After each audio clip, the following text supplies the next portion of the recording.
Aurangabad, October 3. A woman who leaves her husband's home pending divorce loses the right to later seek right to residence in the same house even if her plea against the divorce is pending under the Protection of Women from Domestic Violence Act, 2005. The Bombay High Court's Aurangabad bench has ruled. A bench of Justice Sandip Kumar Simo, while upholding the woman's in-law's plea in the matter, quashed the order of a lower court permitting her full right to residence along with use of bath, toilet, electricity, etc. in their house.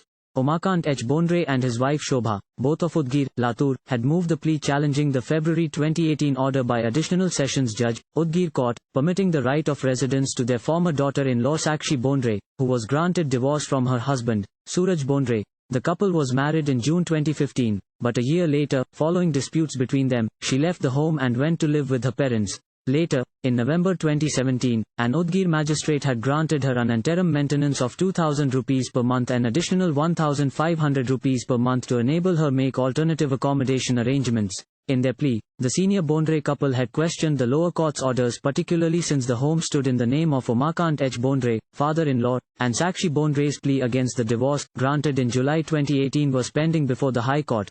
Justice Moore ruled that under Sec. 17 of the DV Act, the right to residence is allowed only when the woman continues to reside in the shared husband's household before their divorce. Accordingly, Sakshi Bondre could not take recourse to the earlier residence order when her marriage was dissolved by a divorce decree passed by the competent court, and especially when she had already left her shared household 4 years ago.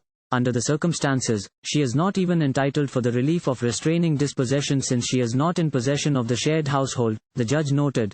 Sakshi Bondre's lawyers had contended that the divorce decree was challenged in an appeal filed by her citing grounds that it was obtained by fraud, and the plea is pending before the court. Rejecting her contentions, Justice Moore noted that Sakshi Bondre had left her matrimonial home much prior to the divorce and failed to produce any material on record to indicate that was forcibly evicted by her husband or in-laws. Hence, the pendency of her appeal would not come in the way of her in-laws' applications challenging the lower court orders granting her the right to residence, ruled Justice Moore. However, the court has permitted Sakshi Bondre to seek alternative remedies from her ex-husband to claim rent for a rental accommodation instead of occupying his home.